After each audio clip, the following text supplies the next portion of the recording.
From your scholarship, you were appointed co-leader of the London Philharmonic Orchestra at the age of 24.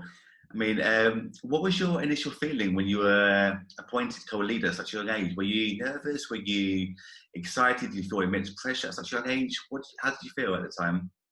I was terrified, actually. I not initially, but um, when I got there, I realized that I played in orchestras before, but they had been chamber orchestras, so like small orchestras, and where the music they play completely different sort of repertoire. So I really didn't know a great deal of symphonic orchestral repertoire, and even the stuff that probably most classical musicians know, I didn't know. So I found myself in a position where I was leading a really good symphony orchestra at the top of their game. They were at the time, and playing pieces that they knew backwards, and I had not the faintest idea about. So yeah, it was kind of nerve-wracking.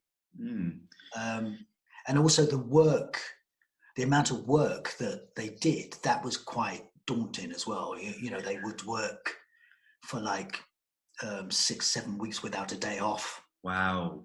Every day they would work, and I certainly wasn't used to that. So I was going to ask about the workload involved actually, because it must have been immense. I mean, like you said, 6-7 weeks without any days off. And what was a typical day like for you then? Was it, say, from 9 until 9 at night? Was it like a really long day on each day, or was it kind of broken up into different sections? Generally, I think probably like a 6 hours of whatever it might be, recording or rehearsals. Sometimes 9 hours of sessions or rehearsals. I think there was one month where every day was 2 recording sessions, and then you jumped in a car and went to Glyndebourne to play an opera in the evening. So yeah, it was pretty heavy.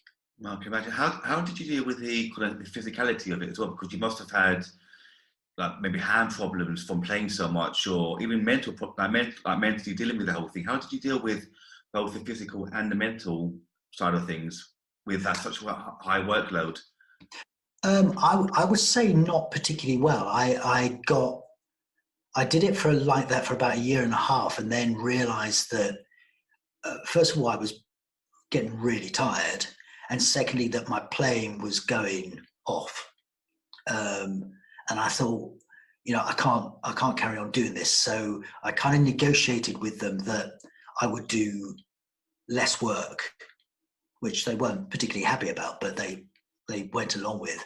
And then to be honest, I started looking out for a job where I would have time to be able to practice and be able to not relax, but just to keep myself physically right. And this job at the BBC was perfect because it gave me time to do that.